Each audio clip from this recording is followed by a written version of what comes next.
मेरे पास कोई super power होती तो इन सास नाम के प्राणियों का माइंडसेट ही बदल देती। पता नहीं क्या दिक्कत रहती इन्हें अपनी बहुओं से।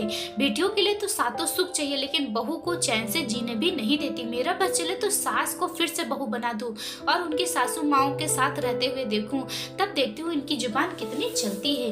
रूबी के हाथों के साथ साथ उसका मुंह भी तेजी से चल रहा था। वो अपने आप में ही बड़बड़ करती जा रही थी, क्योंकि उसकी सासू माँ कलावती जी को अपनी बहू सर्वगुण संपन्न चाहिए थी और बेटी काम के नाम पर नील बटे सन्नाटा है। तभी फोन की घंटी बजी। रूबी की तंद्रा भंग हुई और बड़बड़ाहट भी रुकी। जब तक वो हाथ धोकर फोन उठाते तब तक की सासू माँ कलावती जी ने लपक कर फोन उठा लिया और उसे लगा कि उसके मायके से या फिर उसकी बेटी का फोन है। तभी खुशी खुशी भागती हुई आई, लेकिन रूबी ने देखा कि आज सासू माँ के चेहरे पर हमेशा वाली चहक नहीं है। वो तो सिर पर हाथ रखकर बैठ गई और चेहरे से ऐसा लग रहा था कि अब रोई और तब रोई। रूबी की तो पूछने की हिम्मत ही ना हुई, क्योंकि रूबी से तो वह कभी सही ढंग से बात ही नहीं करती थी और उसकी किसी बात का जवाब देना जरूरी नहीं समझती थी। तब तक ससुर जी भी आ गए और पत्नी को ऐसे बैठा देखकर पूछा, क्या हुआ आज शेरनी, बकरी क्यों बन बैठी है? वरना तुम तो बेचारी बहू पर दिन भर दहाड़ती रहती हो और बहू भी बेचारी बकरी की तरह मिमियाती रहती है। मजाक मत करो, वैसे भी मैं बहुत परेशान हूँ। कल गांव से अम्मा जी आ रही हैं और वो भी अपनी बहन के साथ, मतलब कि मेरी दो सास आ रही हैं। आपको तो पता ही है कि अम्मा जी ने मेरी क्या हालत किया था। बड़ी मुश्किल से पीसा छूटा है, सास बनी हूँ। अब मैं फिर से बहू नहीं बनना चाहता हूँ। सासू माँ कहते हुए रोने को हो आई। मैं रूबी, जैसे मुझे तो मुंह मांगी मुराद मिल गई। मुझे तो सच में सुपर पावर मिल गई, अपनी सास को उसके सास के अंडर में देखने की। क्या अम्मा और मौसी आ रही हैं? चलो भाई, कोई तो होगा मेरी अहमियत समझेगा। अब तो मैं अपनी अम्मा का पल्लू पकड़कर उनके आगे पीछे घूमूंगा, जैसे तुम्हारा लाडला घूमता है। उठो और जल्दी उठो, उनके आने की तैयारी करो। दूसरे दिन सुबह सुबह दादी जी और मासी दादी अपने सामान के साथ घर के आंगन में मौजूद थी। ससुर जी गाड़ी से जाकर अपनी माँ और मासी को ले आए थे। रूबी को तो सुबह जल्दी उठने की आदत थी, इसीलिए वो नहा धोकर तैयार थी। उसने फटाफट नाश्ते की भी तैयारी कर ली, लेकिन सासू माँ, जिन्होंने रूबी के आने के बाद घर के कामों से संन्यास ले लिया था, वो अभी तक घोड़े बेचकर सो रही थी। रूबी को सुबह 5 बजे उठने का आदेश था। रूबी ने सबसे पहले घूंघट लेकर दोनों लोगों के चरण स्पर्श किए और जल्दी से पानी मीठा ले आई। दादी और मासी दादी दोनों रूबी से बहुत खुश रहती थी। आखिर उनकी लाडली पोता बहू थी। दोनों ने रूबी को ढेर सारा आशीर्वाद दिया। बहू, तुम्हारी सास यानी हमारी बहू कहाँ है, या फिर अभी तक सोकर नहीं उठी? अम्मा जी अब वो खुद सास बन गई हैं, अपनी बहू पर हुक्म चलाती हैं। उसे अब कोई काम करने की या जल्दी उठने की क्या जरूरत? ऐसा कहते हुए क्या कह रहे हो? जैसे बहू बनकर तो उसने सारे काम संभाले हुए थे और सुबह 4 बजे ही उठ जाती थी। ये तो तुम्हारी पत्नी की किस्मत में राजयोग लिखा कर लाई है। उसने बहू बनकर भी आराम किया और सास बनकर भी आराम कर रही है। जब ब्याह कर आई थी तो तुम्हारी नौकरी की वजह से तुम्हारे साथ चली आई। उसे हमारे साथ रहने का और काम करने का मौका ही कम मिला। चलो अब कुछ दिन साथ रहकर सारी कसर निकालेंगे, दोनों बहनों ने समवेत स्वर में कहा।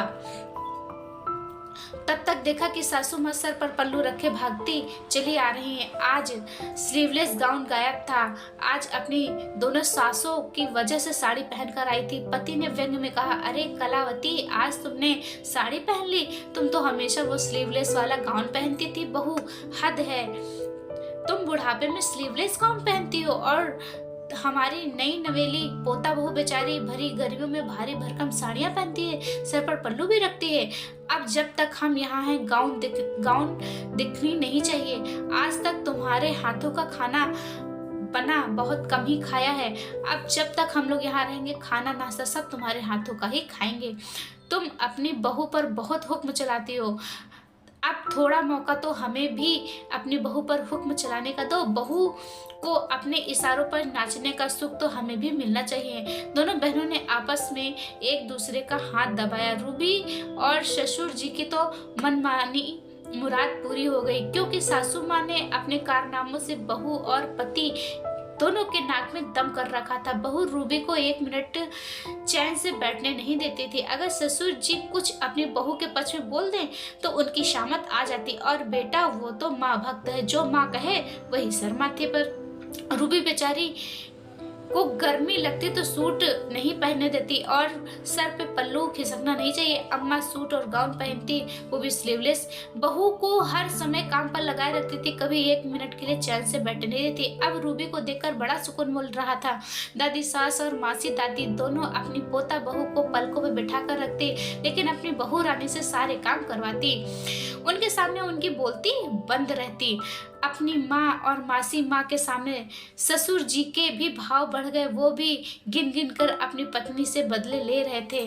बैठे बैठे खूब कान भरते और फिर वो लोग उनसे काम करवाकर सारा बदला निकालते। एक दिन सासू माँ की हालत पस्त हो गई, बीमार पड़ गई, क्योंकि उन्हें इतना काम करने की आदत नहीं थी।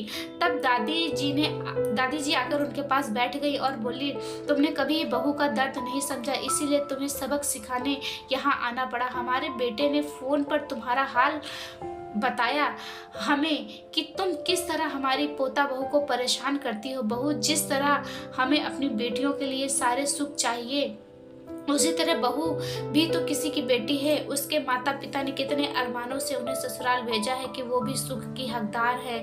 तुम 2 दिन में इतने कामों से परेशान हो गई हो। बेचारी बहू रोज रोज करती है, उसका भी दर्द समझो, वरना समय आने पर वो तुम्हारा दर्द नहीं समझेगी। वो भी इंसान है, उसके पास कोई सुपर पावर नहीं है जो छड़ी घुमा दोगी तो सारे काम हो जाएंगे।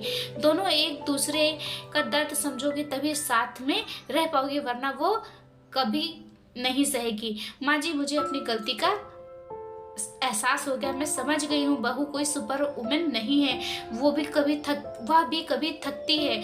अब से मैं कभी शिकायत का मौका नहीं दूंगी। अपने बेटे को भी, आपकी पोता बहू को भी, आखिर वो भी मेरे पति की और बहू है। फिर ठीक है, हम अपने घर चलते हैं, यहाँ तो सब ठीक हो गया। ससुर जी ने अपनी माँ को गले लगाकर मुस्कुराने लगे और बोले, अम्मा जी, अब घी सीधी उंगली से ना निकले तो टेढ़ी करनी पड़ती है। रूबी मन ही मन सबको धन्यवाद दे रही थी। काश कि वो ऐसी दादी सास सुपर पावर के रूप में हर पोता बहू के पास होना चाहिए था, जो सास को फिर से याद दिला सके, क्योंकि सास भी कभी बहू थी। तो दोस्तों, क्या कहना है इस कहानी के बारे में कमेंट करके हमें ज़रूर बताएं। उम्मीद करती हूँ आपको पसंद आई होगी यह वीडियो। अगर वीडियो पसंद आई है तो लाइक कर दीजिएगा, और इसी तरह की कहानी देखने के लिए हमारे चैनल को सब्सक्राइब कर लीजिए, और साथ ही में घंटी को आल पर कर लीजिए, ताकि आने वाली कोई भी वीडियो आपको तुरंत मिले। मुझे दीजिए अगली वीडियो तक की इजाज़त, तब तक के लिए धन्यवाद।